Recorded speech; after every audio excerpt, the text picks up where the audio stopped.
Welcome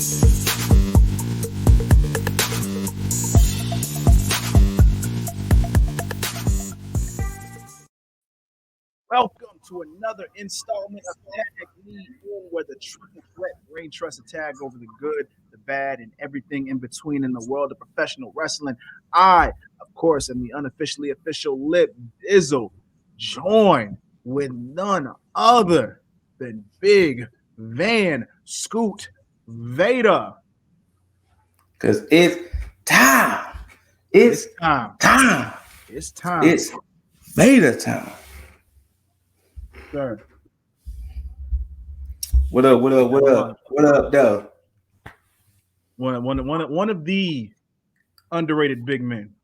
Yes, very much so. In Actually, WCW, I don't know. Shout out to my brother Mike. It's funny because when we was talking about it, when he got inducted into the Hall of Fame, we was like, wow, we cannot believe how much we used to like fan out over Vader. And I was like, especially when he was in Boy Meets World, it was like, yo, is that Vader? Like, what is happening? Same reaction. Same. It was so funny that I thought that was like his real son when I watched the show. Right. Somebody had said that he should have been the one to induct him into the Hall of Fame. You know what? And you know he's super fit now too. Yeah. So it's like that would have been interesting. It would have been.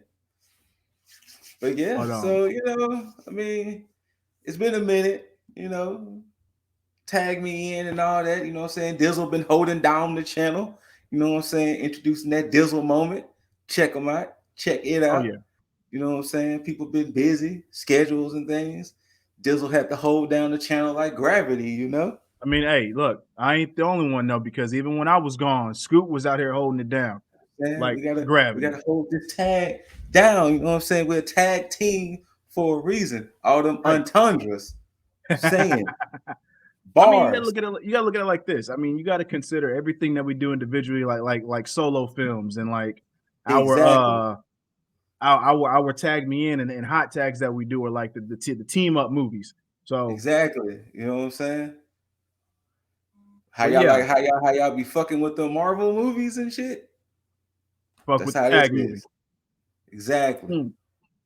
Now I know we say the triple threat Triforce, but there's only two of us right now. That's because Jaeger is out having a championship celebration. Yeah, he's still celebrating. Who knows where with who knows who.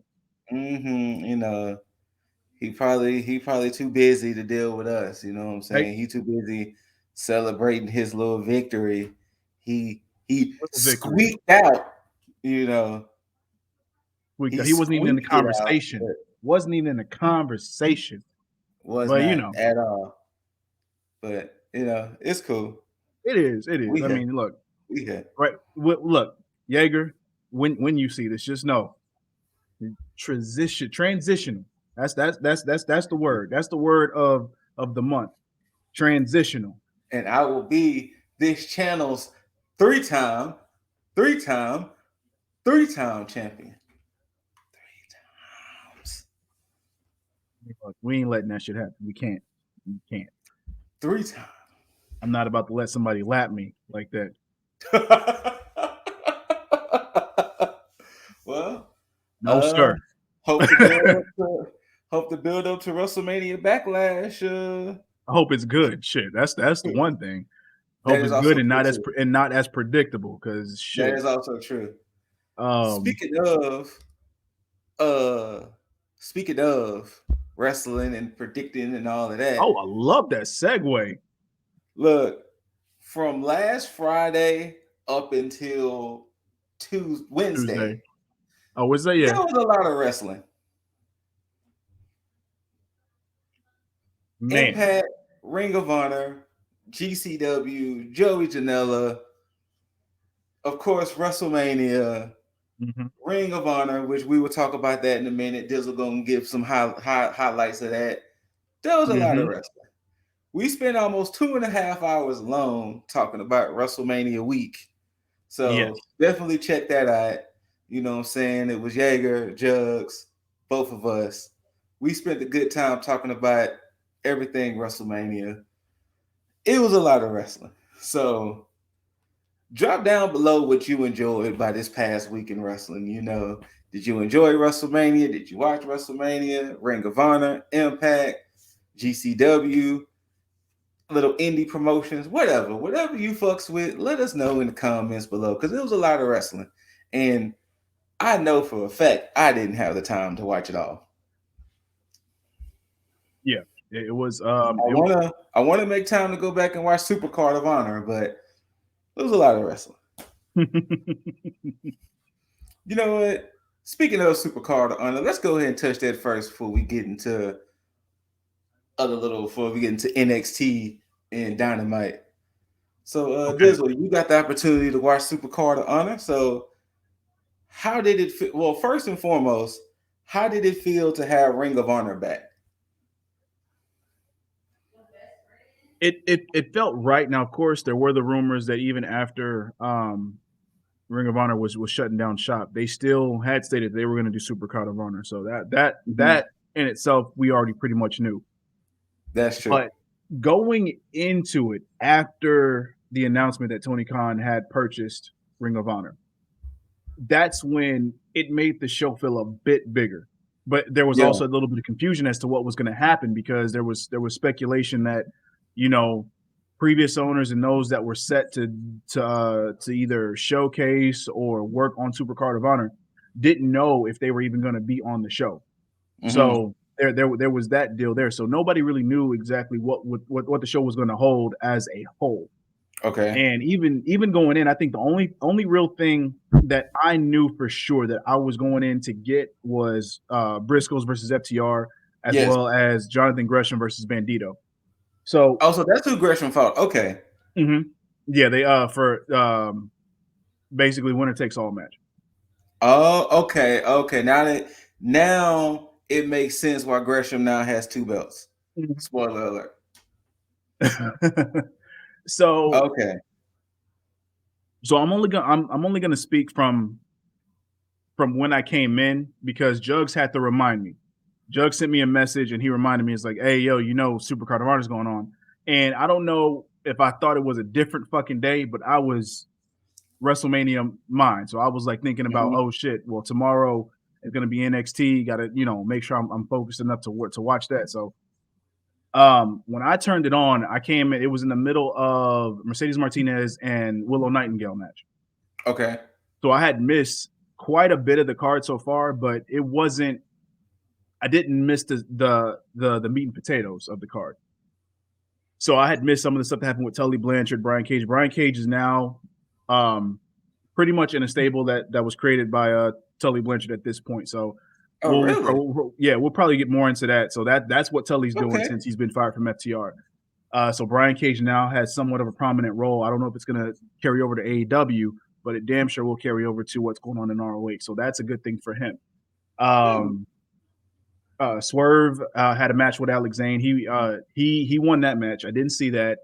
I was surprised to see that Dalton Castle was on the card.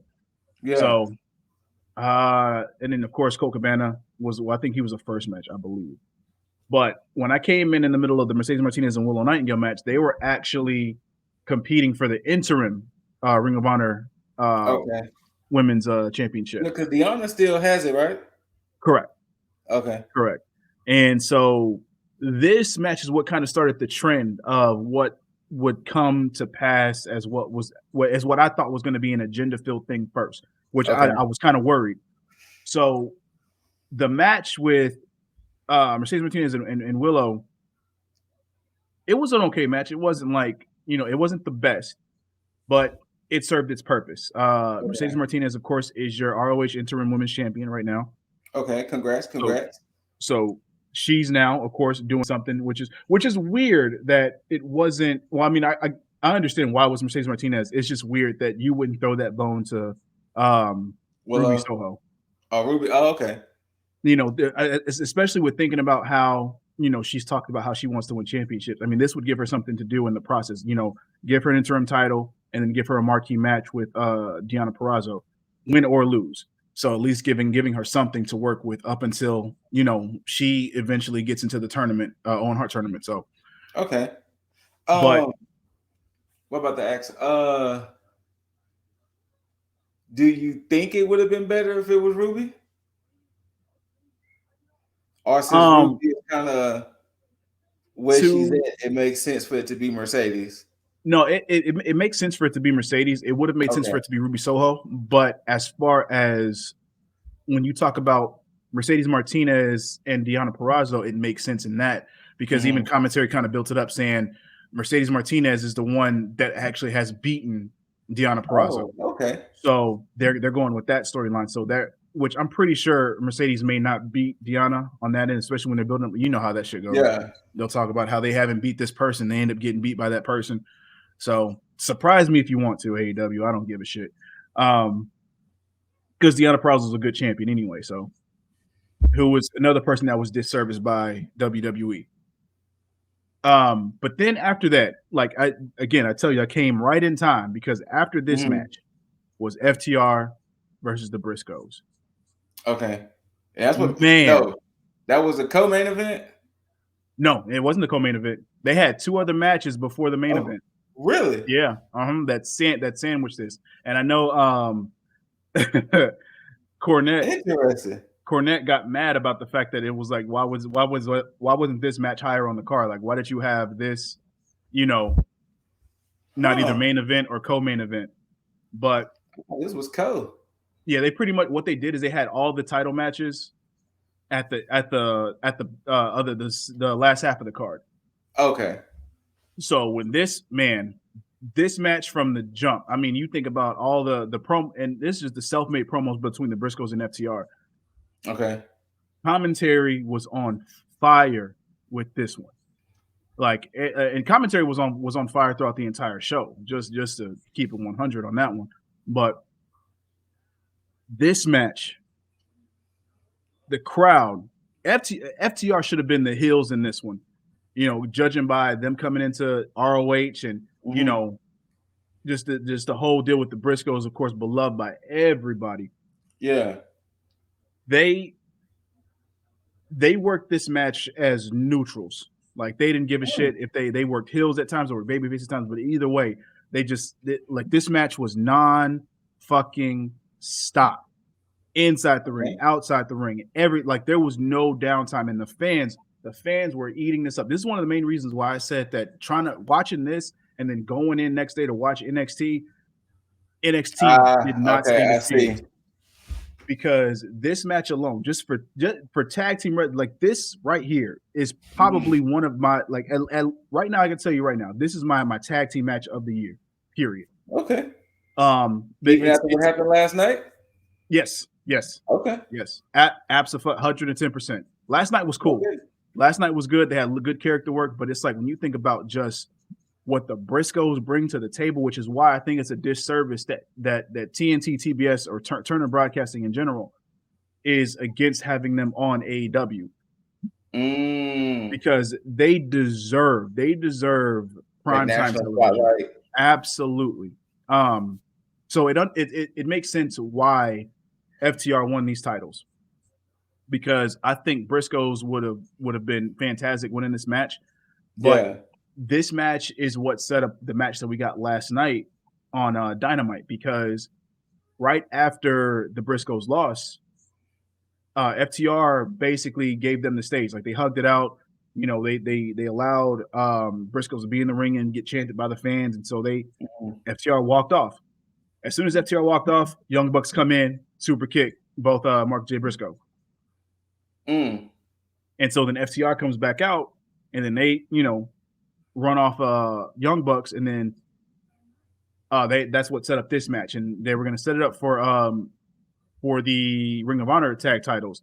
And then Tony Khan was the one that said, no, it's going to be for both titles.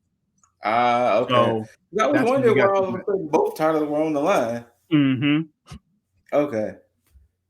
So we go from there, and then we get a very short match, Rhett Titus versus Minoru Suzuki for the ROH television championship. So Suzuki won that.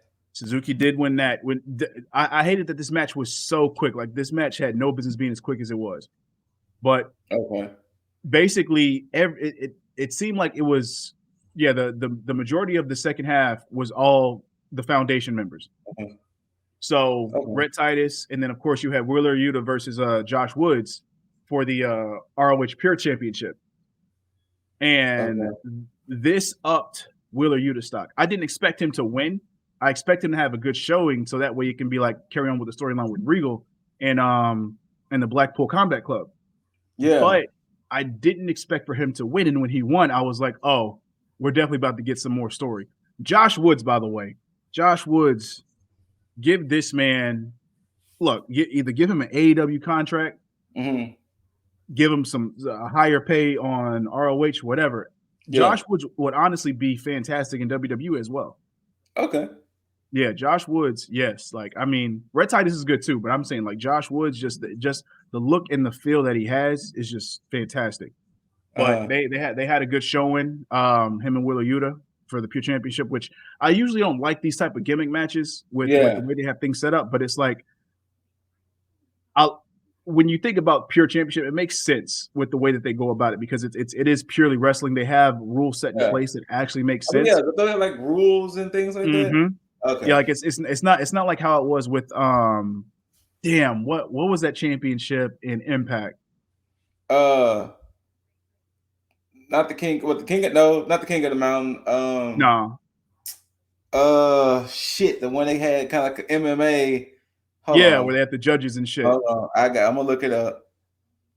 But yeah, it wasn't gimmick like that. It was gimmick in a point to where things actually made fucking sense. So, and it's not like it came down to like the judges.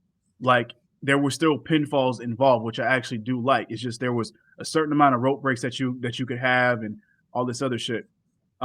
Which is weird because I never paid attention to the Pure Championship because I always assumed what it was gonna like that it was like every other thing. So I never really cared. But I paid attention to this, and when I did, Mm-hmm. it just I felt bad because I should have been paying more attention to this in previous matches. So I'm actually gonna go back and I'm gonna watch them because I know there was a match between it may have been Josh. Oh no, I think it was with Jonathan Gresham and probably Jay Lethal, maybe. Yeah. Either way, I'll go back and I'll watch them just to give Okay. it the respect it deserves. But yeah, that and Impact then we Grand got title. that's what it was. Yes. Mm-hmm. It's like, yeah, we don't need shit like that. It's like Yeah. 24/7 championship. We don't need that. Um, Jonathan Gresham versus Especially what they've been doing with the 24/7 championship picture. That's been it's all on Dana just. Brooke. It's more than that. I don't know if you've been keeping up with that. That I've has I've become almost a black hole. I've heard about well I haven't heard too much about the 24/7 championship. I've heard about the shit going on with Dana Brooke and All right. what's his So face? ever since Reggie got the Reggie. belt, ever since Reggie had first got the title off of Truth, it's been stuck on him. Mm. Like you still had the people trying to chase him. You still had Truth trying to get his baby back and stuff. But then Dana Brooke got the title off of him, and he started to actually somebody else got the title. Then Dana Brooke got it. Mm. And when Dana Brooke got it, they was all like, "Oh, wait, whoa, we're not gonna pin a woman." Like, "Oh, wait." So then that started prompting Tamina going after Dana Brooke. So what Oh, that's where happened she's been? was, Huh. huh? Oh, that's where she's been? Yeah, she's been chasing Dana Brooke. So what happened was Reggie decided he was going to be like her protector in a sense because he know what it's like to be 24/7 champion being chased in this and the other. Yeah. Fast forward, Dana Brooke and Reggie now have this relationship. Tamina and Tozawa have developed this relationship. Just recently, Reggie asked Dana Brooke to marry him. She said yes. Tozawa asked the same thing of Tamina. She said yes. Then they show Truth in the background plotting. Like, oh, this might work in my favor. Wow. And this This has is been wild. like the whole year. Every Monday, I think except for this past Monday, every year there has been some Reggie, Dana Brooke, Tamina, Tozawa segment dealing with the 24/7 title. Bunch of nonsense. A bunch of nonsense. Okay. The belt has lost all its luster after Truth lost it, to be perfectly honest. I can see that. Because it's been on either Reggie or Dana Brooke since sometime in the fall of last year. But yeah. Yeah, no, yeah. Um I'm glad I haven't been watching. But yeah, I saw Jay Lethal's heel turn with Sanjay Dutt. yeah, I mean, I was surprised even with the match itself because I mean, not surprised about it because the match was a good match. It gave it a shitload of time, that's for damn sure. But Well, I was surprised to see Chavo with Chavo Bandito because yeah, okay. he was trying to get Bandito to be more heelish. Mm-hmm. So that was part of the story there. The only reason it was weird to see Chavo was because of all the shit that we had heard about him not knowing that he was either let go from AEW and all this other shit. But here, lo and behold, here he is. So that was some good shit. And to watch him do his heel work during the match Yeah. because he was doing underhanded stuff without Bandito knowing, and that caused a nice dynamic. So Gresham picked up the victory. Yeah. And then you get Jay Lethal coming out and basically saying, yeah, we're not going to send these people off with this. I know you want your moment, everything like that, but I think, basically he was saying like you owe it to me to defend that Yeah, I championship thought, against yeah. you. Now Sanjay Dutt, is he like an active wrestler or is he some type of figurehead with the company or something? Or At like this what, point, that's what it seems you know? because I think he's pretty much carrying over the role that he had in WWE when he was over there. And he was So a producer that he uh-huh. Now I would hope that he's gonna do some active in-ring stuff because yeah, he was good in the ring, and he I'm pretty was. sure he can still He go. was.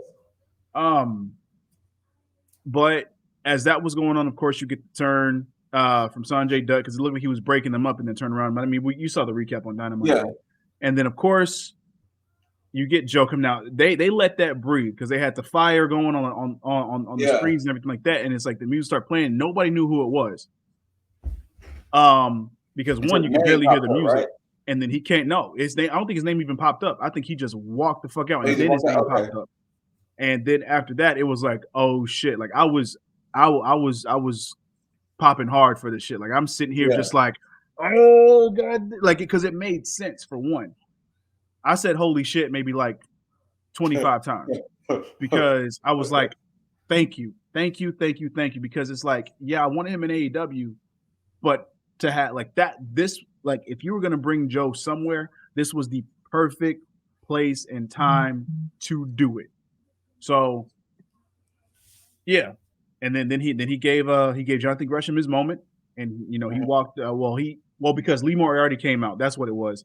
Lee Moriarty Oh, came out to okay. help, and they beat down Lee Moriarty. Then that's when Joe came out, and so then Lee Moriarty, Joe, and Gresham pretty much celebrated in the ring, and that's how everything went off. And then we got the press conference where Joe pretty much laid out what he wanted, because they asked him questions, and he just said, I'm trying to get both belts. It's like I don't care about anybody. It's like, I respect, people come here, they want to say they respect. I respect nobody until I see them in that ring. It's like, so that's what I'm looking for. It's like, you think you're the baddest? Come see me. Come see me. Like he just basically laid it out. And I was like, this is the Joe I want. This is the Joe This that is I Joe want. we all wanted. Yes. Always. Because Let and that's me go ahead. go ahead. No, that's the thing that WWE dropped the ball on, and I don't want to do the comparison thing because I mean it's so easy to do that, but I mean it's So easy. clear in point because I mean let's not even put the NXT stuff into play because Triple H did a fantastic job with Joe in his first Both iteration times. of NXT. Even But even when he came back the second time. I oh yeah, mean, because it's just they yeah. didn't let it jump off. That's the only problem. But when he first debuted on the main roster, there was so much promise because it seemed like they were doing something with him, Trips, and Kevin Owens. And Mm. then to fast forward from that point to the whole feud with Lesnar, that in itself was Man, fantastic. to this Joe, day, I truly feel like Joe should have won that match. oh, absolutely, absolutely. And I don't think it was a thing with Brock. I don't. I think Brock would have been perfectly fine with dropping Yeah, the I title think to it's just a Joe. WWE thing. Uh-huh. That's what I believe as well, because you couldn't tell me somebody who would be physically, legitimately, realistically able to take that title off of Brock at that point in time, because the only person they were looking at was Roman. Anybody else would have been somebody like, okay, maybe you got to convince me Mhm. that this person can do this. The fact But that the he way showed no fear, none of that. He was like, exactly, hey, he was like, Brock, we gonna tussle. We gonna do this, my guy. like, and for those of you who haven't seen that feud, that build, or that match, go, because I think it was Great balls of fire. Great Balls of Fire. Yeah. Yeah. Um, go and watch that shit. Just do Yes. yourself a favor. WWE Network, look at that whole month of build on Raw that they did, and then watch Great Balls of Fire, and just tell me Joe didn't deserve that title.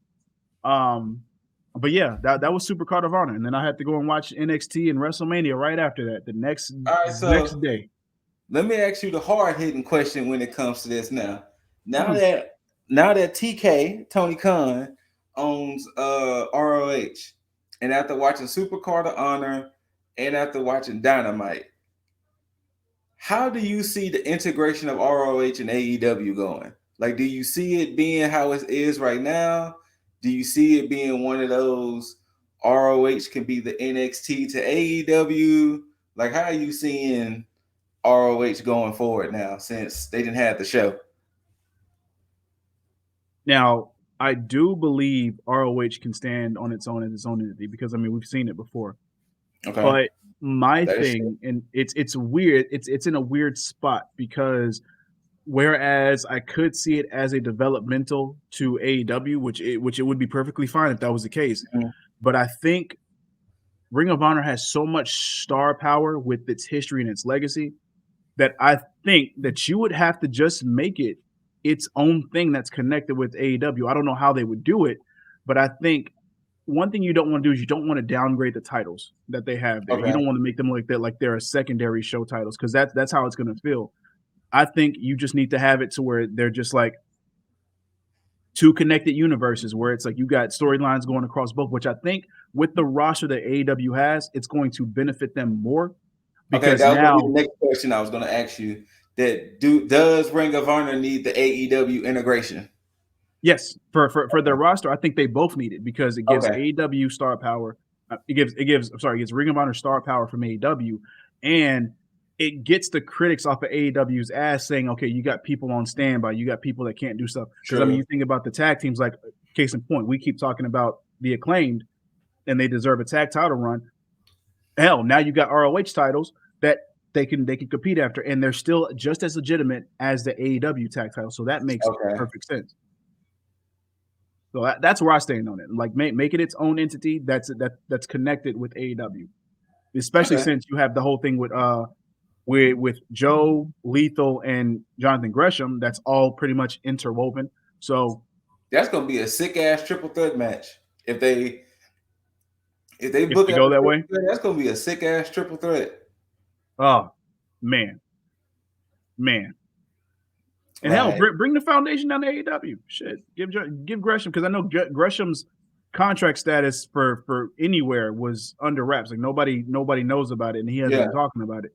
So I think he may have signed a deal with Tony Khan for both AEW and ROH, okay. Who's and all it in the would make sense. foundation? It's Rhett Titus, Josh Woods, of course Jonathan Gresham,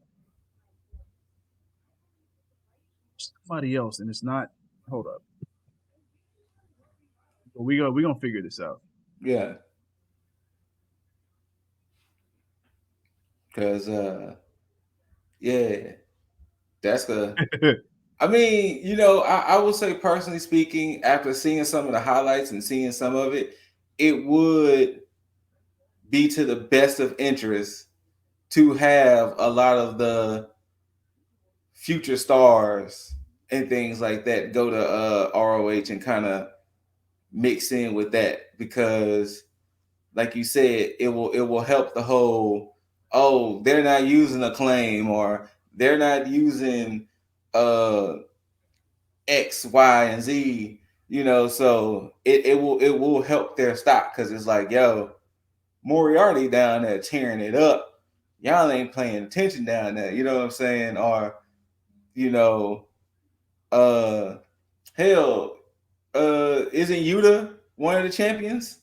Yeah, he's the pure champ right now. Yeah, so Yuta being the pure champ, which we will talk about that segment at some point. But so if you're used to seeing Yuta being treated like a punching bag on AEW, obviously in Ring of Honor, man's a whole different beast. So Yes.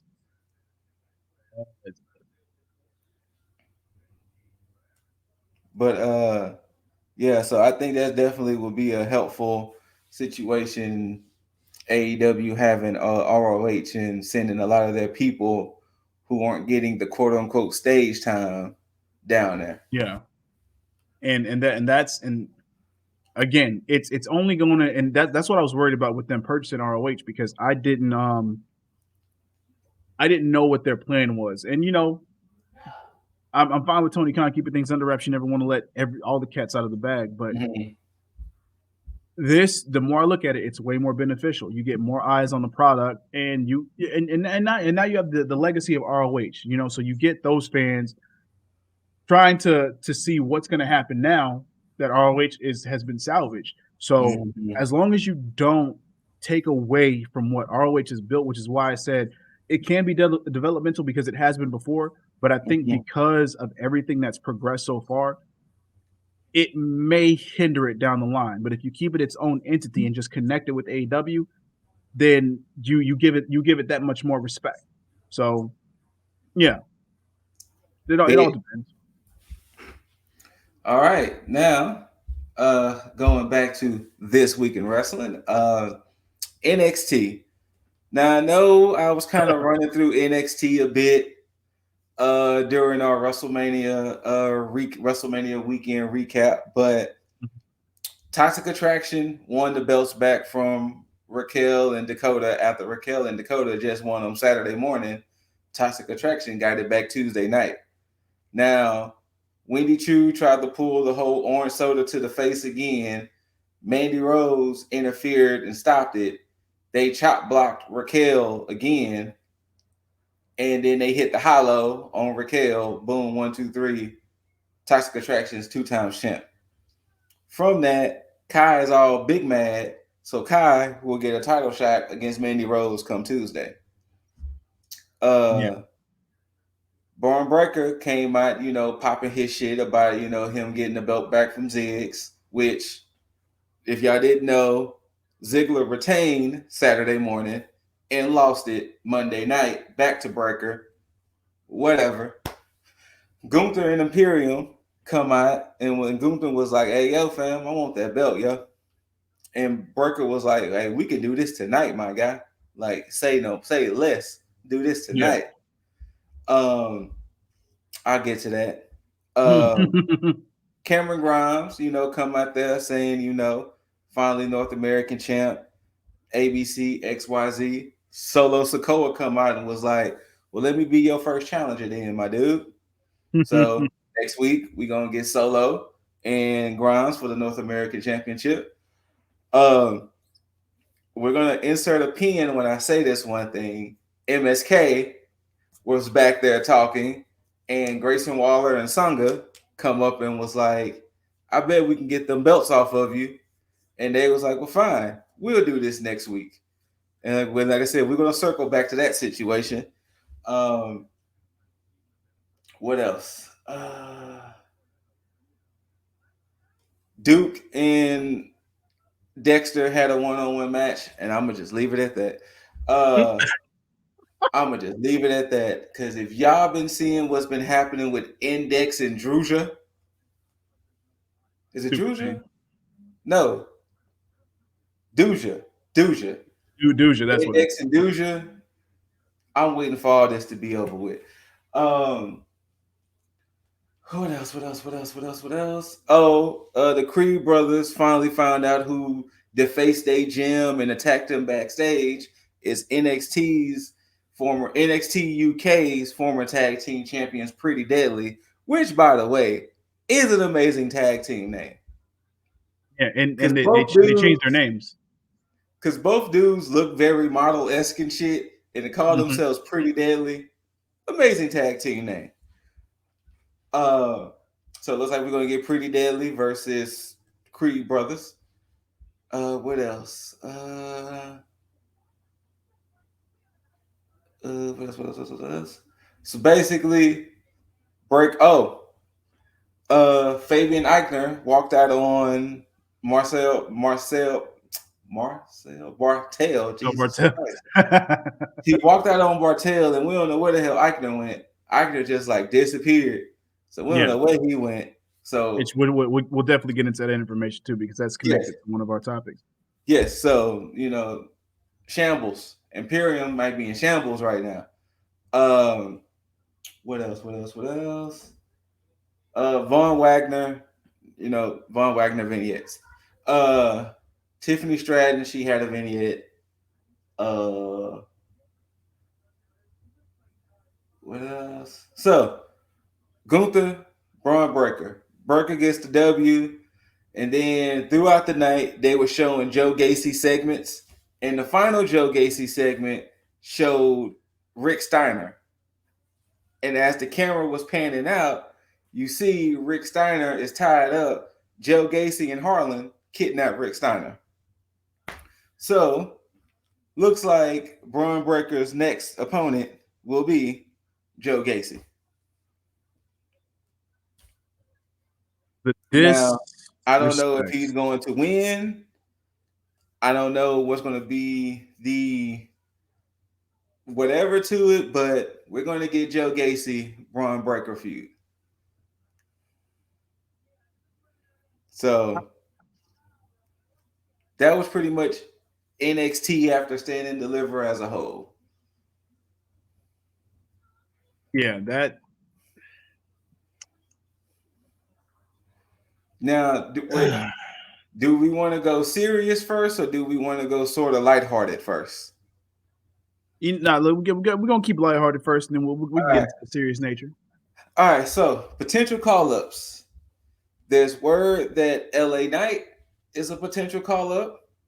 There's word that Raquel, hey Raquel, is a call up coming, and word that Imperium, Gunther, and Bartel are potential call ups. Yeah. So, and they saying that most likely Imperium will be on SmackDown.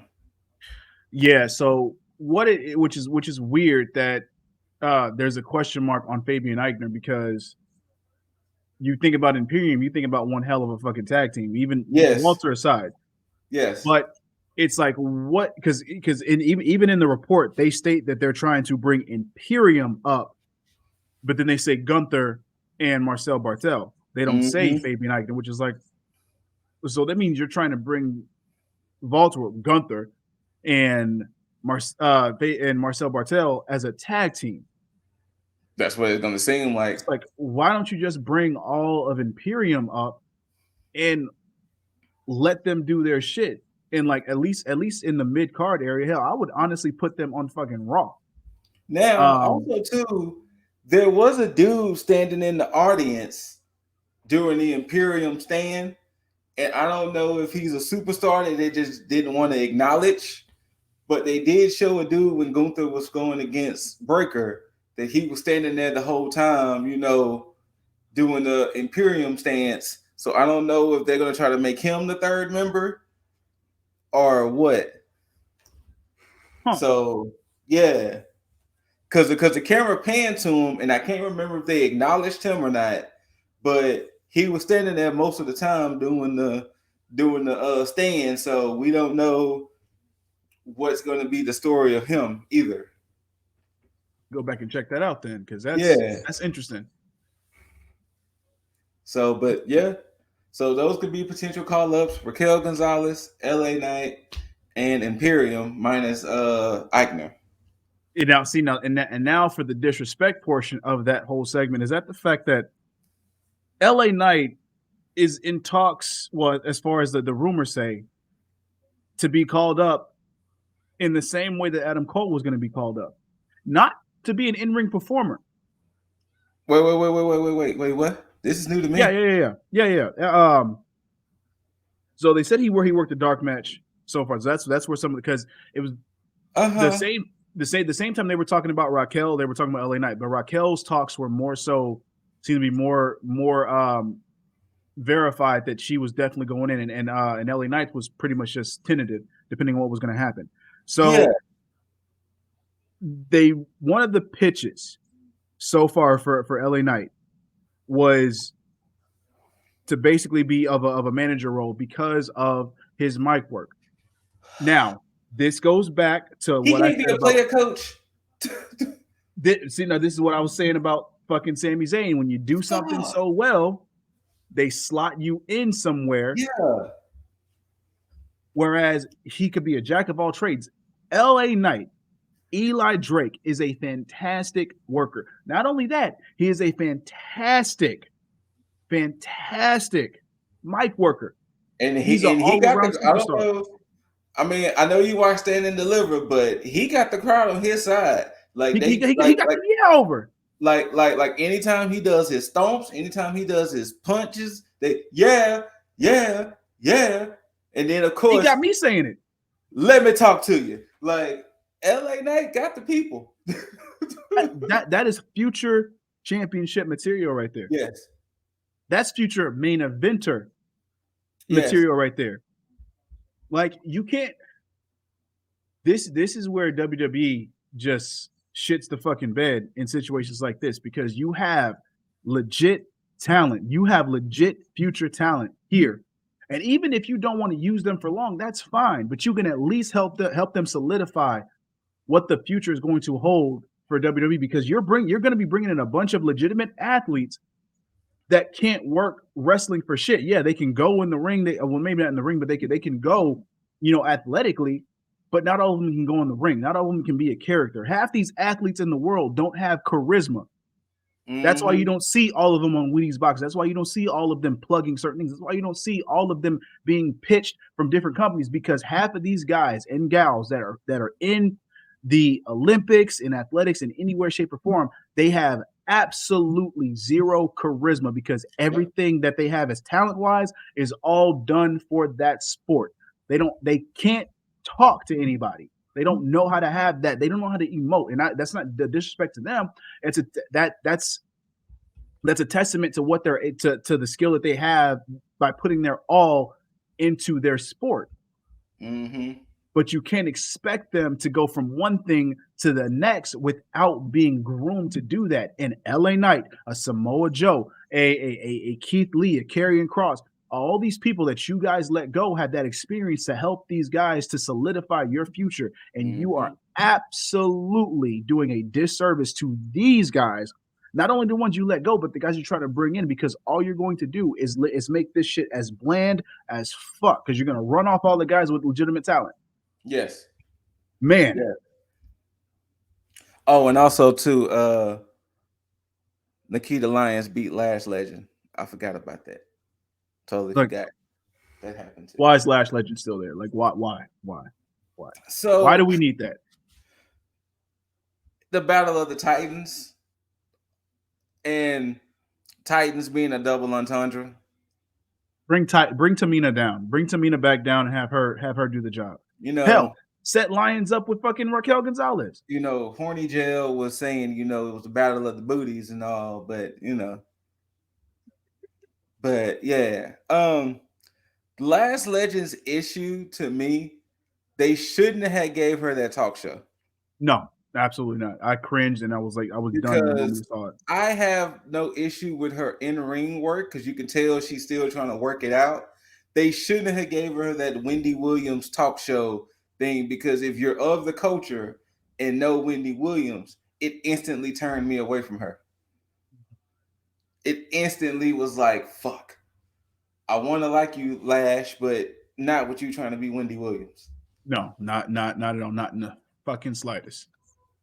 So, but yeah. So I just hope that it's one of those situations to where with the call ups they do right by them. I understand they might want to change things up, but at least they do right by them because that'd be the issue with a lot of the call ups is that they come gift wrapped, Pete Dunne, and then you switch them to Butch. Then it's Yeah. like, excuse me, like you do know we just saw him like last week as Pete Dunne. Now he shows up with Sheamus and Ridge, and he's Butch. And not only is he's Butch, excuse me, but he's this unhinged, I want to fight everybody guy. Like, okay, all right, okay, cool. But yeah, so hopefully they start to do right by some of the call ups as time progresses. I know things are going to get weird, but Definitely. we shall see. So now we're going to shift a little bit to something more serious.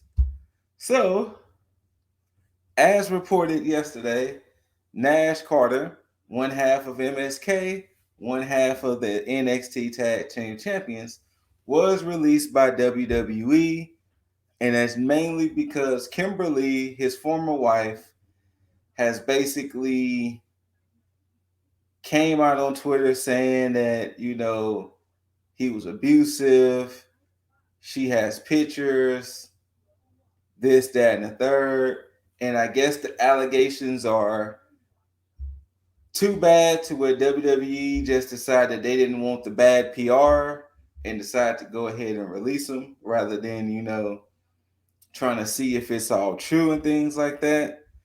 I don't know as far as how in depth Dizzle and I are going to get. We're just going to tell you everything surface level. The situation, of course, is getting messier because Nash's current wife basically saying Kimberly is full of shit. That Kimberly is basically jealous that Nash was leaving her. And, since his career was on the up, he didn't really want to deal with her anymore. And that, she's alleging Kimber is alleging Nash did physical abuse, but then at times she's saying no, he did emotional abuse, and she keeps flip flopping what she's saying. It's a pretty messy situation what's happening with Nash Carter, and I hope. Well, okay, let me not say it that way. If it's something that is not true, I hope he gets his job back and we can collectively apologize the IWC because the moment somebody gets slapped with these type of allegations, they immediately go to a piece of shit. Even if we don't know all of the facts, they immediately get put into the piece of shit category. So, not saying necessarily Nash is in that situation personally, because hearing everything is so fucking messy. I don't know. I don't And know. I just hope that yeah, she's not ruining this man's career. And if he did do it, then yeah, piece of shit. But it's so messy right now. yeah, I've been teetering on whether to pull the trigger on if I was going to talk about this or not. I know I was going to talk about the call up, the potential call ups, Yeah. and I was still debating on if I was going to talk about this Nash Carter situation because of the fact that a lot of this is speculation. There seems to be some validity to a lot of what's going on, but this whole thing is just a cluster of of stuff because now apparently him and Kimberly are still married. Ah, okay. So that's where a lot of this whole thing comes into play because it seems like from what I gathered from it, and again, anybody listening, correct me if I'm wrong. Trust me, I'm not saying that any of this is valid, but from what I gathered from everything, is that she had posted something, Mm-hmm. um, or no, or rather, she was going to post something, and apparently, um, he talked to her and sweet talked her in a way to where it was like, okay, well, no, things are gonna get better or Well, something. right when their match was officially announced for Stand and Deliver, Mm-hmm. she posted, "I'm gonna give you 24 hours to confess, or I'm gonna just basically let it go." That's what she basically posted. Yeah, I'm gonna give you and 24 hours to tell the truth, or I'm gonna just spill it myself. And nothing came of it, like you were saying. Then after they won the titles, come Monday, shit got real.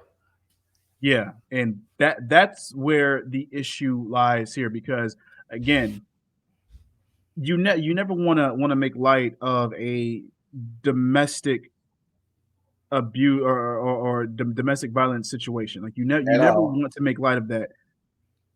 And if that's the case, then you know what? Yeah, something needs to be done. She needs to get help. He needs to get help. But the Both, problem lies. both he and she. We'll say both Yeah, yeah, because yeah, it yeah, could yeah. have psychologically. So both. We'll say both. Correct. And this is the reason why this is a sticky situation because if something's happening to you, why use it as a weapon to threaten somebody about it being like, okay, hey, I'm gonna do this? Because if that's the That case, if was you my aren't, confusion with that. They're see, using it as a weapon, hmm, not so much saying it to where no, we need to know what he's doing to me. It's hmm, more of a I'm gonna use this as my card, as my blue eyes white dragon, as my that's the thing that's getting me. yeah, If he really done this stuff to you, let the world know, but don't do it as a I have this hold over you and I can let it off anytime I want to yeah, type of thing. and then that's a difference between this situation and like the Rich Swan and Sue Young situation because Yes. that was kind of you nobody saw it coming. It was like, oh, this situation happened. Then she came out and defended him. Like stuff happened between those two, but she came out and defended Hmm. him. And right now they are okay. But Yeah. that was a situation where it's like it happened. She admitted to what happened there. She defended him still. They're still together, so that's fine. But Hmm. with this, it's like timing of everything. This you can go back and say, to say the same thing with Patrick Clark. Yes. With that situation, it came about at the time where he was pretty much on the road to getting his highest highs because he could have been Hmm. that next big star in NXT, and then you get this stuff coming out, and so he was in limbo until they just eventually let him go. Hmm. So with this happened a bit quicker because they let him go almost immediately. Nash Carter Yeah. is like it was speculated at first, and then it was confirmed, I believe, the next day, if not a few hours before.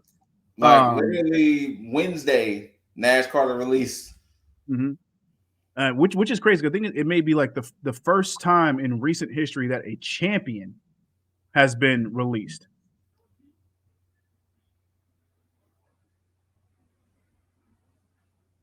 I think Because you're right. I mean I can't readily off the top of my brain think Yeah, about off any the top of my champion that, head. yeah. Um, it's one of those situations, and of course I do for. And of course there was the pictures of him having his Hitler mustache and Yeah. doing the Nazi salute and stuff like this. Um, I didn't see the full post on that. I did see the picture. I didn't see the Yeah. full post, so I don't know what it pertains. But regardless of the fact, everybody has skeletons in their closet. This is not me defending him at all. Everybody has Yeah.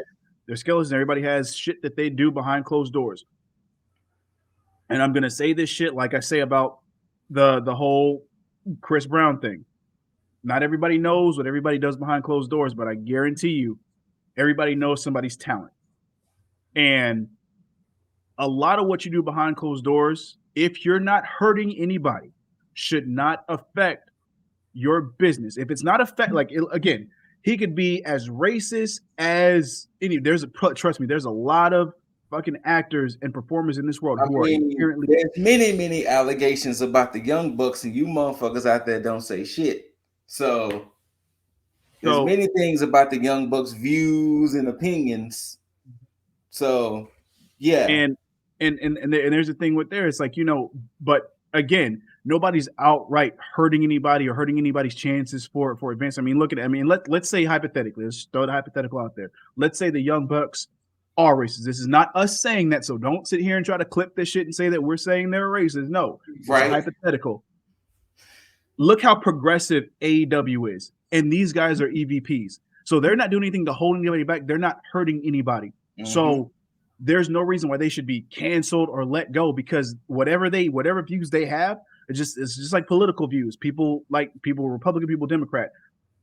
You're not finna sit here and vilify someone based on their views on that end. So it's like, why would you disrupt what helps them make money or feed their family? Their family did nothing to you. So why take food off their table? So in the Nash Carter case, him and his wife have an issue. They need to handle that.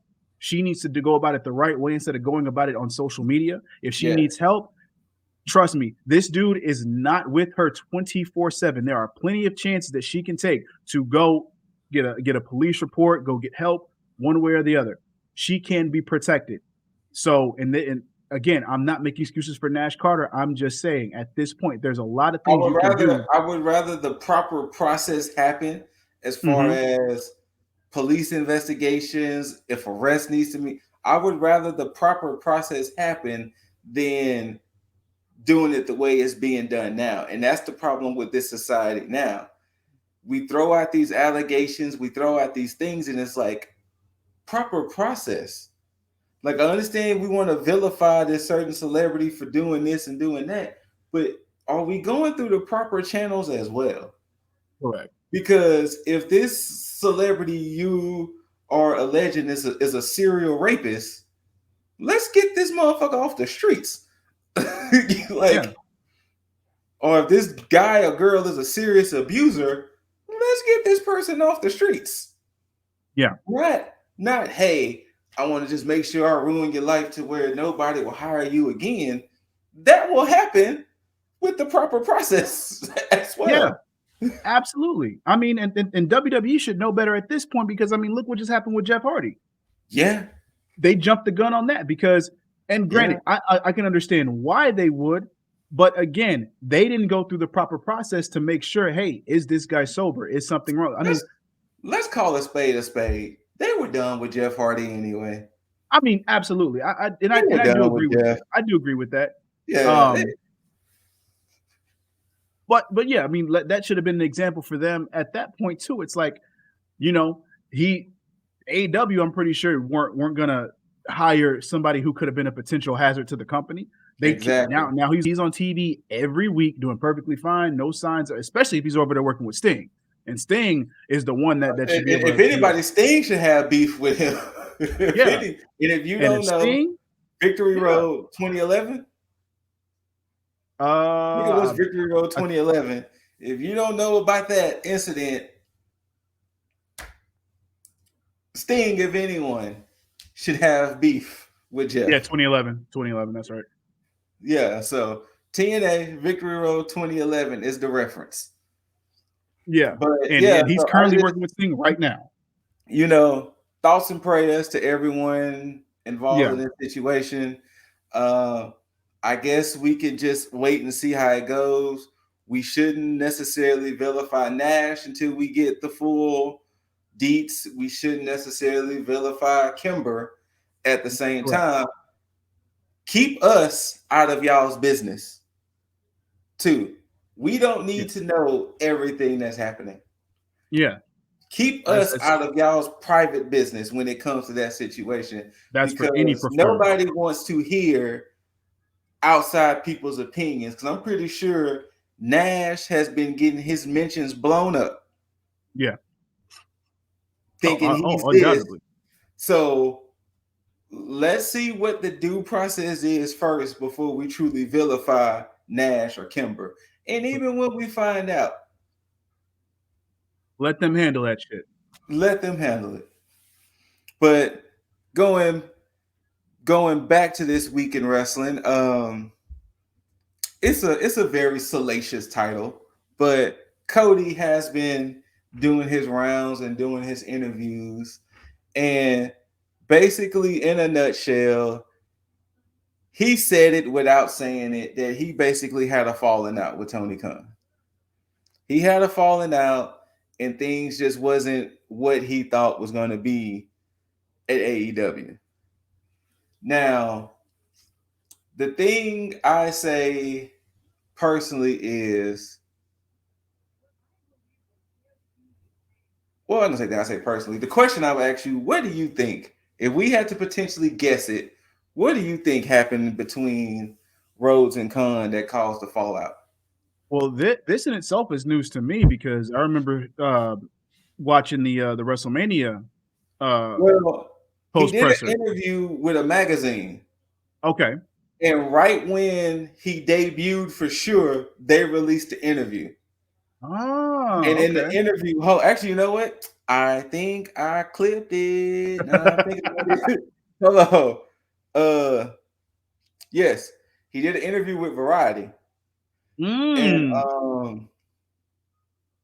one of the questions was, "How does it feel knowing you're not only coming back to WWE but coming back to WrestleMania?"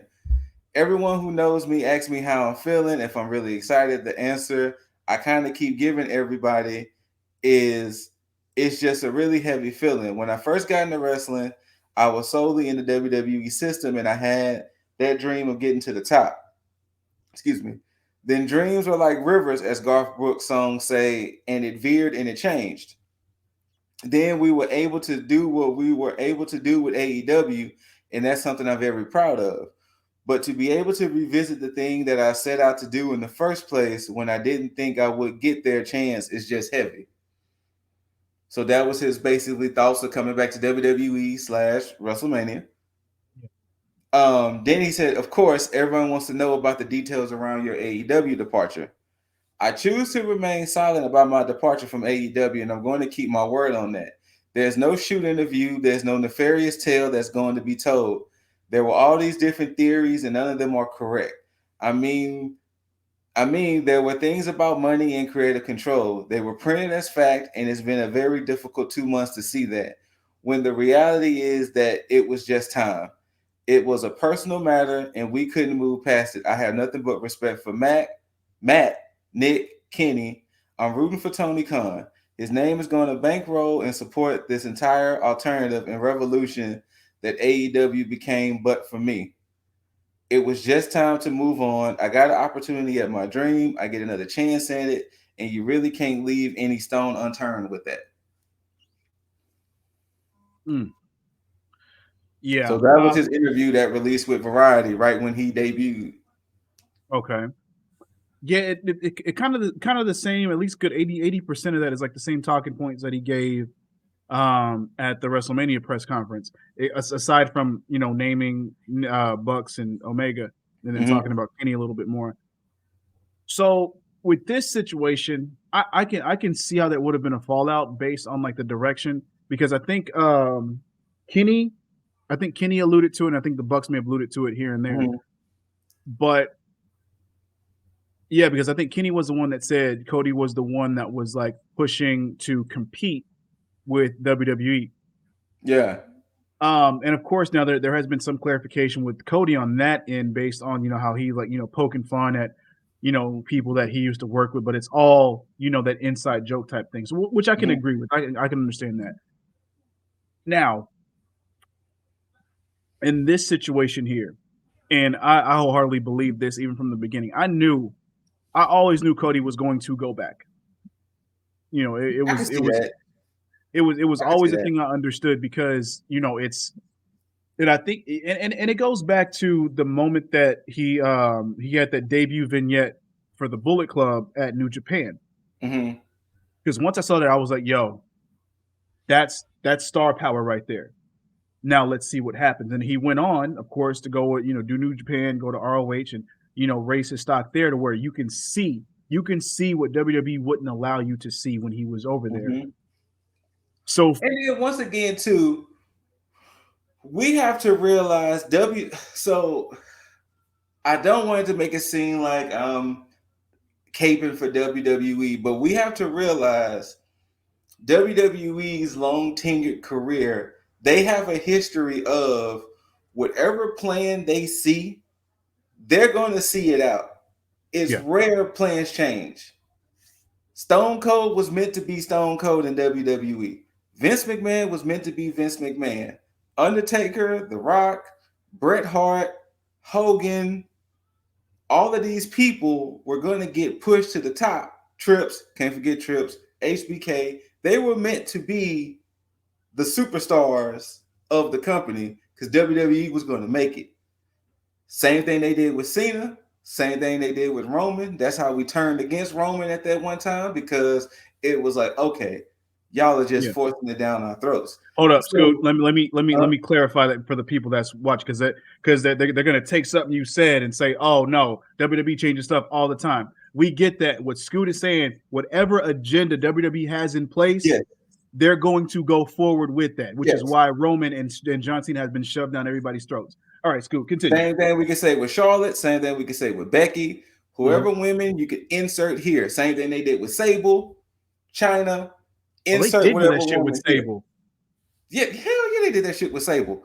You could insert whatever superstar here. If they see the vision, aka, let's be honest, we're seeing it now with Austin Theory. Vince McMahon is gonna make Austin Theory a thing, whether we like it or not. Oh, absolutely. Absolutely. Unless, God forbid, Austin Theory gets some gnarly fucking injury. Austin Theory has been the only wrestler, other than that one segment with Pat McAfee, he has been the only wrestler to interact with Vince since Survivor Series when Roman sat down with him when Vince was talking about that dumbass egg. But Roman, Zayn, and Theory, and ever since Theory came out and said he was the one who stole the egg, he has been the only wrestler interacted with Vince until 2 weeks ago when Seth Rollins did that vignette about him going to the office and getting his Mania match. Yeah. Vince is going to make Theory a thing. So the WWE has that agenda of we want this person to be the next superstar. They're going to do it. Unfortunately, Cody was not in those plans. Yeah. Any of those wrestlers who recently just got released were not in those plans. That's the one thing we have to realize when it comes to the E.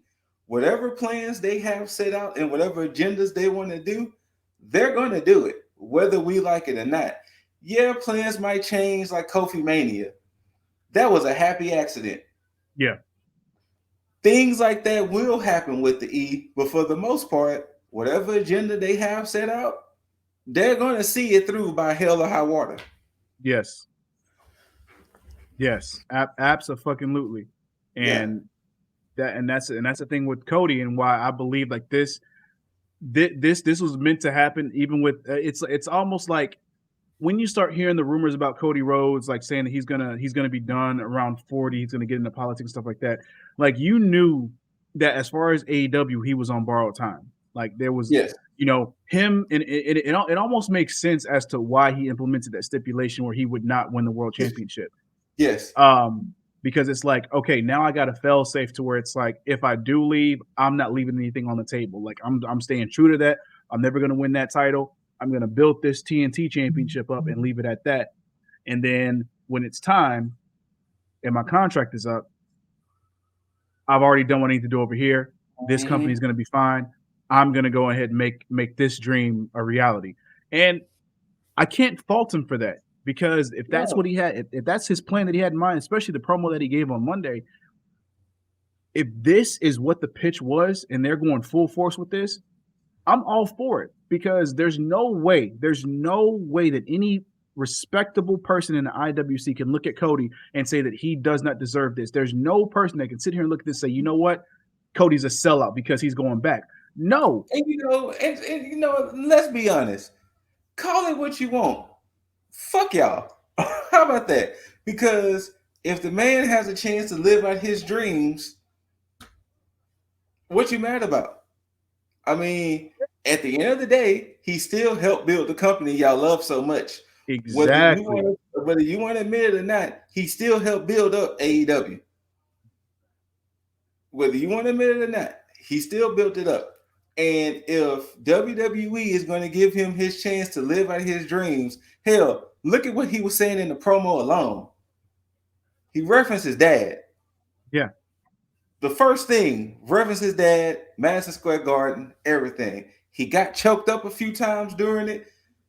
If they were able to, and the thing is, Cody's star power is high enough to right now to where WWE is going to be like, whatever you want, we got you. As it should be. As it should be. Because you need those stars. And it's like, I shit on WWE a lot. But that's only because I feel hurt and disrespected by WWE because of what I know they can do. Because they have a lot of star power in that company that deserves a lot better. And if Cody can help get that company to where people want it to be, where it becomes watchable like AEW is on most occasions, then you need to give him that chance to do that. Allow him to make Raw great again. Like, do something. Like, just, I'm not giving up on WWE. I mean, I'll shit on it as much as as many times as I'm they. in the same boat. Yeah, but at the same time, it's like, I'm still rooting for him at the end of the day. I love AEW, but I want to get back to the time where it's like I can switch between shows and say, oh shit, this shit was dope here. Oh shit, this shit was dope over here. I want to make sure I can watch all wrestling and be happy across the fucking board. Simple as that. So, but yeah. I will say this. We can tell there had to been some type of falling out, and maybe it had to deal with creative control. Maybe it had to deal with the fact that Tony stripped the power away or whatever.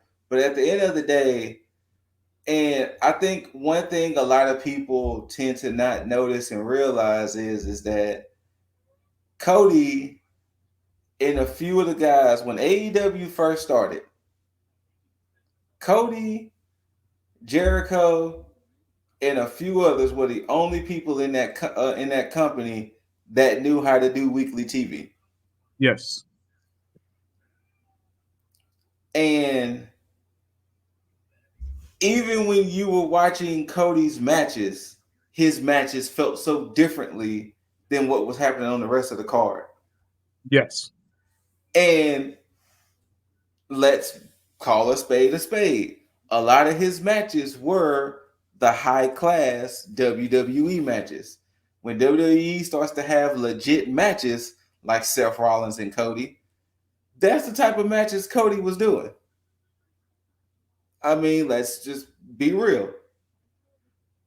And it's one of those things to where why stay with somebody or why stay with a company if it's not aligning with what you want? If True statement. If the world title is what Cody wanted and AEW didn't want to give it to you, then it could be like, okay, well, I can make this stipulation. I can never challenge for it, but at the same time, I'm gonna go out there and still be Cody. Yeah. But as time progresses, and if WWE is willing to be like, hey, we're willing to give you A, B, C, X, Y, and Z, while AEW is like, we want to give you this, but no, we're still trying to build up the new talent. We're still trying to build up this. We're still trying to build up that. Cody is thinking to himself, my wrestling clock is not that long. So if I can go ahead and check off the check marks now, there, what I have to do to mend the relationships. Yeah, exactly. What I have to do to build bridges. And it's completely fine. And absolutely. If anybody in AEW want to take shots, and if all you IWC people want to take shots, then obviously y'all never had a dream. Ooh. Yo, that's truth spit right there. That's definite truth speak, because it's like, if you have had a dream, then you know what that feeling is, and you know by any means necessary, within reason, of course, by any means necessary, within reason, you're gonna go after it and make it happen. So don't sit here and act like y'all wouldn't take a chance at a once in a lifetime thing. If some of y'all that have dreams of being a professional wrestler, and Vince McMahon, Tony Khan, whoever's running fucking Impact nowadays came to your door and said, "Hey, we will pay for your training. We will pay for this whole deal to get you in. We'll fly you out there and get you ready. Are you ready to live your dream?" You more than likely would drop every fucking thing and go at it. Regardless of how old you were, whatever, you would make sure that you found a position for yourself within that company because you are doing the thing that you are passionate about. So it's not that brand new. Yeah. Let's be honest. If insert big legendary record label right now came to you and Nico and be like, "Hey, yo, we willing to sign y'all to this record deal to drop 2-3 albums," I'm pretty sure you and Nico will definitely have a hard talk about it, but I'm pretty sure it's gonna be like, "Yeah, let's go drop these bars." Like at the end of the day, it'd be Insert like, this yo, it's for the label, music. insert this label, and granted, we all know record labels are this, that, and the third, but once again, if they're giving you the opportunity to live our dreams, pretty much, yeah. That's at least 3 years worth of stuff right there. So you talking about living out the dream for about 3 years? Absolutely, no question. Well, yeah, but we would have a talk about it. But again, once in a lifetime situation, right there. Once in a lifetime situations. So again, and this goes for everything. This goes with this situation. This goes with what we talked about with the Nash Carter situation. Let's not jump the gun and just assume that everything is in a negative light that's a disservice to the fans, and let's not act like every situation is taken at face value, because nobody knows the ins and outs. You don't know everything that Nash Carter's done. You know everything that Kimberly has done. You know everything that Patrick Clark has done. You know the Rock. Anybody could be in some type of speculative situation. Hell, Del Rio, Page, all this shit. Everybody. So hell, when we came on there and talked about what was it Jey Uso that had the issue, or was it Jimmy? Jimmy. So yeah, we talked about Jimmy having his alcohol problems, stuff like that, and we flamed that situation. But at the end of the day, look at it. He's still there. He hasn't had any other issues pop up. But again, anything could happen at any point in time. So just if you don't have all the facts, don't jump to conclusions. And even if you do have all the facts, I mean, at the end of the day, who the fuck are we as a society to judge another person like that? That's true. Because all of us got skeletons. I don't care who you are. There's not one squeaky clean person in this fucking world. And I was even saying this to Mike. I was saying one thing I pride ourselves on this podcast is we do things differently than a lot of people in the IWC. We don't never directly talk about wrestlers. We might talk about the match and maybe that the match sucks, but we never be like, "Oh man, such is just a trash wrestler. They can't." Oh yeah, absolutely. If you can go through it, if you want to be one of them people who want to comb through all our episodes and be like, "Well, here, this episode at this time, y'all said such and such suck." Was it in the guise of a joke, or was we being dead serious? Because when we saying like fuck Callis or fuck Bivens or at the time fuck 2.0, not 2.0, Everride. Yeah, Everride. Yeah. When we were saying all of that, that was in the guise of character work and joke. We was never like, "Oh man, they are trash wrestler." Obviously, if they on national TV, they doing something right. They doing something right. And over half of you motherfuckers popping that big shit wouldn't even take a bump. And we did a whole little segment of the bumps we would be willing to take for the storyline and money, but for the storyline. Right. But so that's the one thing we pride ourselves on. We'll talk all the shit we talk, but we never directly just say such and such is a horrible wrestler. They can't wrestle. It'll just be like, nah, that match didn't do it for me. Yeah, I mean, I'll say somebody's green, but that's because we can say somebody's green because I mean, you can see green in anything. You can see green in football, basketball, baseball. You can see green in any sport. And unfortunately, wrestling is the type of situation where green can get yourself or your opponent hurt. Correct. But Correct. with that being said, we got one more thing to talk about with this week in wrestling. Last night's AEW Dynamite. Now, unfortunately, I was kind of working at the same time, so I Yeah. paid attention some and not all of it, but I definitely paid attention to that main event. Yeah, the show for me went by pretty fucking quick. Yeah, it did. Like it seemed like it was like boom, boom, boom, boom, boom, main event, and I was like, "Have I really been sitting here for 2 hours?" Like, yeah. Oh, Samoa Joe making his debut. You know, shout out to Max Caster and them bars, and even Samoa Joe's listening to them bars like, okay, yeah, that was kind of true. Okay, Yeah, that was yeah, and that's look. Okay, we'll go ahead by a little bit by a little bit. Okay, first, Adam Cole, Christian Cage, good match, build up, cool, Yeah. whatever. We already know we're getting that Texas Death Match. We knew that these matches were coming. Same thing with Red Dragon and Jurassic Express. Jurassic Express. We knew this shit was coming. Those belts may still be retained come next week, and I think I think they're both next week. I wouldn't be surprised if Jurassic Express lose theirs. I wouldn't be surprised either. It's just, again, I'd rather this shit be done on the pay-per-view, but it is what it is. Of course, or at Battle of the fucking Belts, which we'll get. Why is Hangman defending his belt on Rampage when Battle of the Belt is that Saturday? They did the shit. They did the shit last time. Yes. That's the crazy thing. What is the purpose of that damn event? Exactly, because why would you sit there and plug Battle of the Belts and then you book championship matches for both Dynamite and Rampage the same fucking week? Just push that shit to Battle of the Belts. Make that event feel a lot bigger than it feels right now, because it does not feel I'm gonna guess that one of the matches on Battle of the Belts is going to be Jade Cargill and Marina. That makes sense. And hell, they may even defend the FTW championship again. Yeah, they did last time. So who the fuck knows? But yeah. And we might get Scorpio Sky, Sammy Guevara.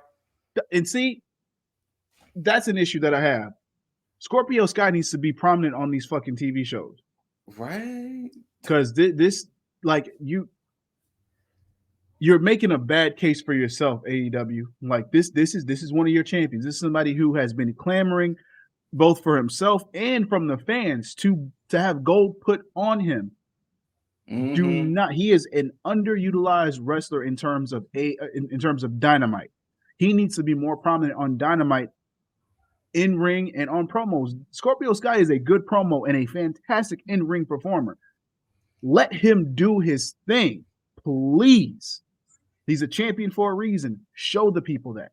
But that aside, speaking of green, Julia Hart and Hikaru Shida, I'm going through the weird shit first, just to get that shit out of the way. Julia Hart is she was wearing green for a reason. Oh boy, it was a little rough. It was a little rough. It was. I can see that she's doing the little hill work a little bit, which is cool. I like the slow build, so that's cool. I'm kind of still wondering why she's still rocking that eye patch. Yeah, well, I think we all know. Lee Johnson, big shotty. But because I mean, look, anybody that's gotten misted so far has been perfectly fine after a while. Not her. She's using that miss as an excuse for other things that's been going on. Julia Hart, you see, you be looking innocent, girl. You now come on now. Come on now. Anyway, love having the professor on TV, of course. You know, yes. Serena Deeb, yes. Jade Cargill and the whole Marina Shafir beef. Loving that too. I wish that we would see Marina Shafir on TV, because we know that she's probably going to lose. If she doesn't, then I'd be like, damn, that's dope. But yeah, if she's going to lose, put her on TV. Let everybody see her. Let her look like a serious threat. Don't just let Jade build her up. I did talk shit about the whole Wardlow being on TV constantly when he should be away.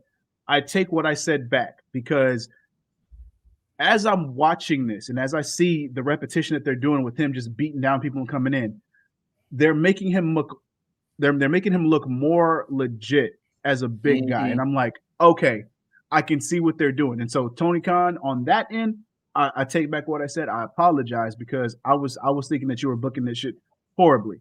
You're not. Wardlow looks fantastic, and I actually enjoy.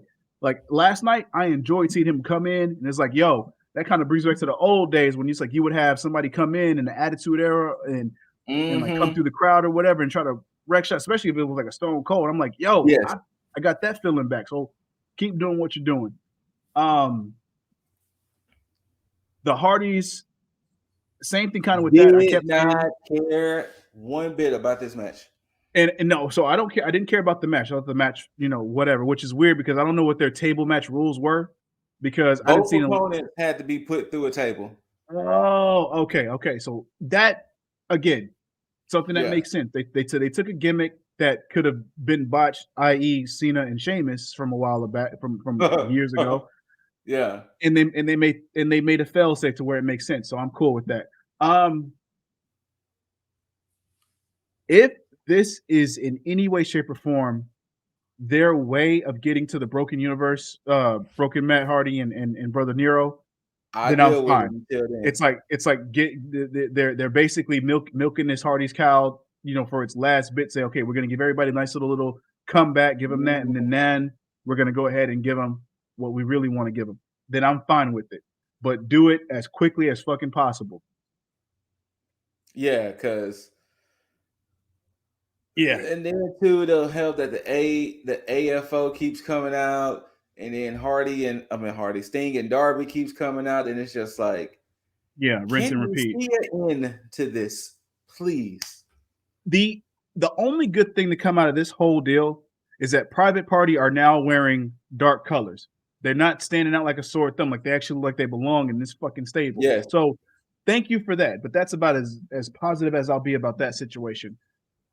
Now, to go back all over the place, Max Caster, one. I mean, you talk about the charisma that this guy has and mic work with the freestyle. I don't know if he's doing off the top or if I'm pretty sure he writes his stuff and then goes out and does it. But Yeah. the way that he gets the crowd popping like Acclaim, yes, are heels, but they have Mm-hmm. the crowd in the palm of their hands the same way that Enzo and Cass in Yep. WWE had the crowd in their hands. And I Yep. love that as this tag team. Hopefully AEW does with them what WWE felt to do with Enzo and Cass. Yes. Now, Joe. Joe, Joe is like my Tony, man for a reason. Like, yeah, what a lot of people don't know, if I really was to really go through my favorite wrestlers list of all time, Joe is definitely in my top 10 personally, maybe even in my top 5. Because if you know me, you all know nobody will ever be above the one and only Triple H. oh, But after mm, after trips, I think it gets a little shifty because AJ Styles sometimes is number 2. Then I get reminded of Shawn Michaels that he gets number 2. But it gets a little shifty. But I always know who my number 1 is. yeah, But Joe was always my dude. Ever since he debuted in TNA, he was always my dude. yeah. So, and that boy hit that damn Schmurder dance last night.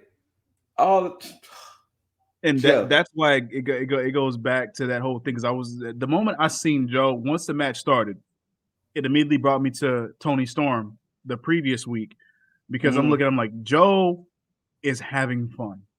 Yes. He's enjoying what he's doing. It's like he was being serious at points, but he had that serious smile on his face where it's like you can tell that Oh, he excuse me. felt good. Yeah. And I go back to Tony Storm because you look at her and she was having a good time. Like she See, I felt didn't get good. a And chance then to watch last week, so oh, so you didn't see her match? Yeah, no, I Tony didn't get a chance to Storm. watch none of it last week. Toni Storm was like she looked like she was happy to be like doing Yeah. what she loved again. And I have to give a shout out, and I hate that Jaeger's not on. I have to give a shout out to the Shotzi lookalike in the crowd, because they for a good 80% of the show, I was pretty much I was convinced that Shotzi was in the crowd, Huh. because it looked like her. But then after the main event, they zoomed in on the guy that was next to her, so I paused and I was like, oh wait, no, it's not Shotzi. But had that not happened, I would have been convinced that Shotzi was in the crowd. Yeah. But yeah. So Eddie Kingston, Santana and Ortiz whooped on I saw that. the JS. Yeah. Oh man.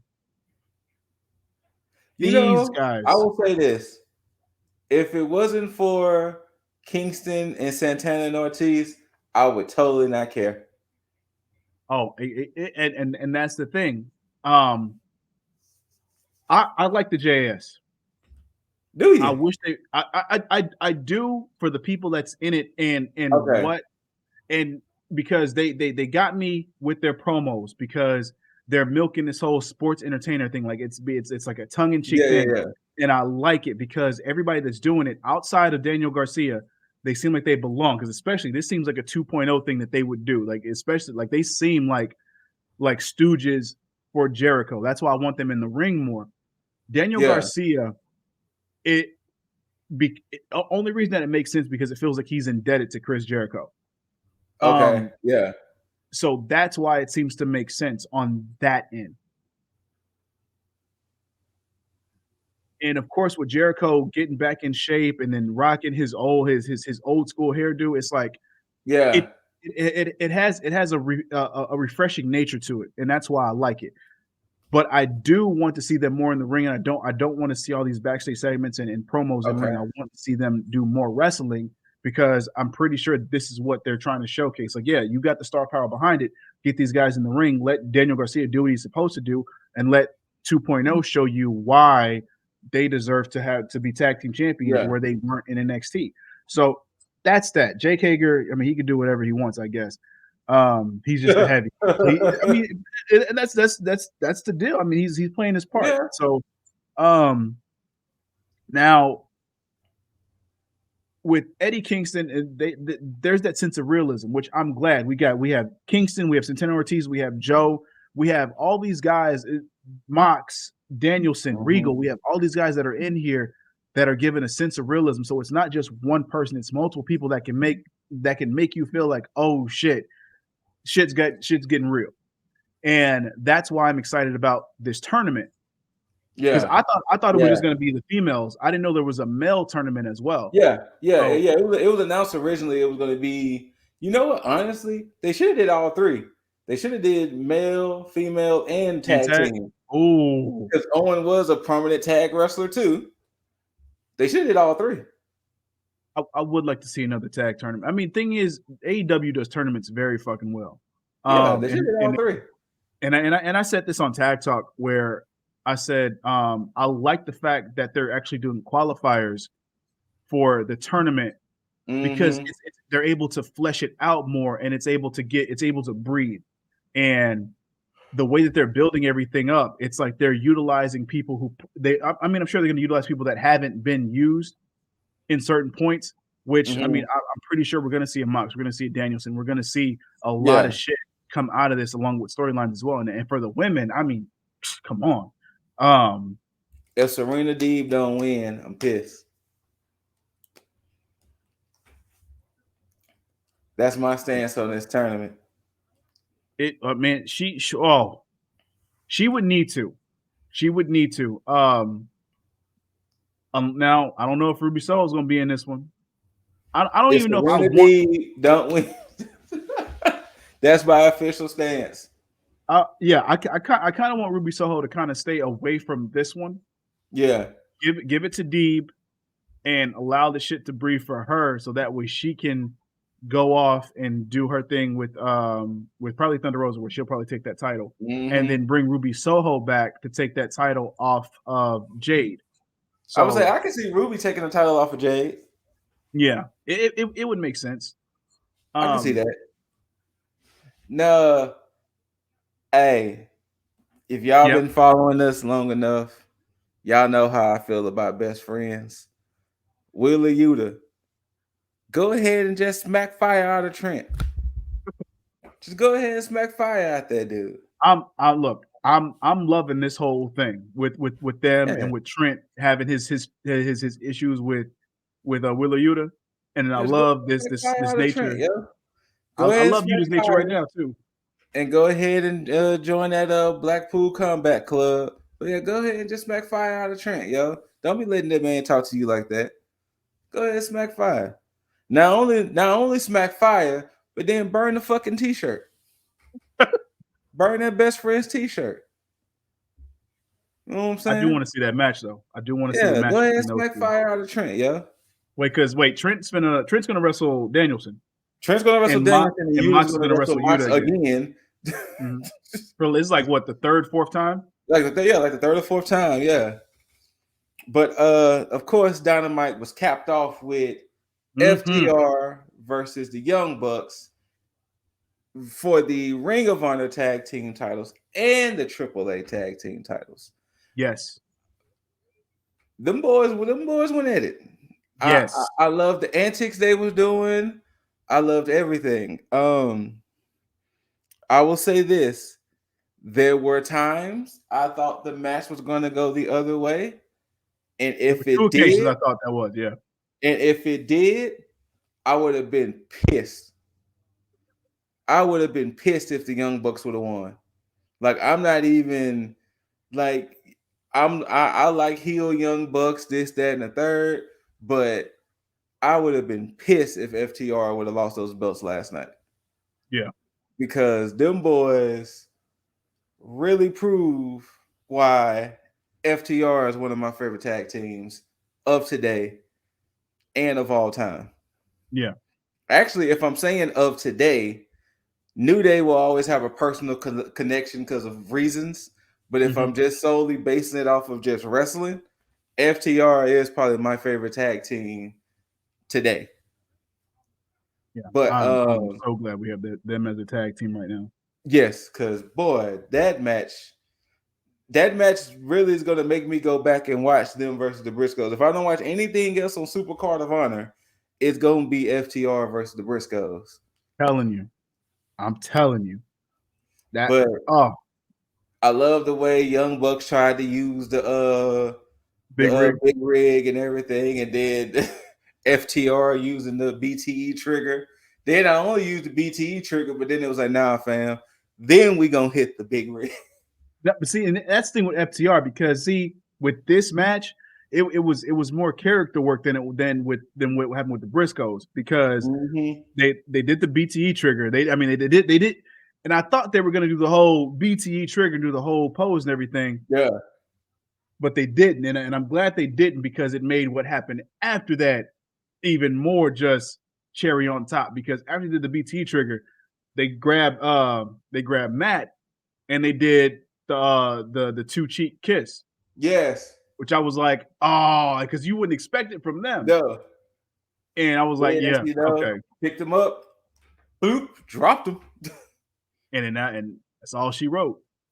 And But yeah. yeah, And see, I always appreciate matches that happens like this because I always appreciate not so much the finisher spam matches, but mm-hmm. more the matches where you need to respect your opponent, a Yes, la Seth Rollins and Cody Rhodes. Cody hit that crossroads. No, no, no, no, no. I'm gonna pick you up for a second. No, no, no, no, no. I'm gonna get a nod to my father. Then I'm gonna hit you with yo, this bro, third one. yeah. That was that, and even then, I was like, yeah, that was perfect. Because again, Mm-hmm. didn't expect it. Because I thought after Bionic Elbow that was gonna be it, but Cody grabbed him up one time and said, you know what, fuck it, that's it. And then to go into this match, Mm-hmm. and the same thing, it's just like Bucks with the super kicks, and and just teasing everything that they were gonna do, and half the And time they didn't virtually even did get it. everything off. Yeah, And virtually did it. and it's like tag team wrestling lives and breathes through AEW. If And a tag team match is popping, I'm always here for a good tag team match. and they do it so well. I mean, the past 3 years have garnered some of the tag team match of the year candidates strictly out of AEW. And that's not to say WWE and NXT weren't producing anything good.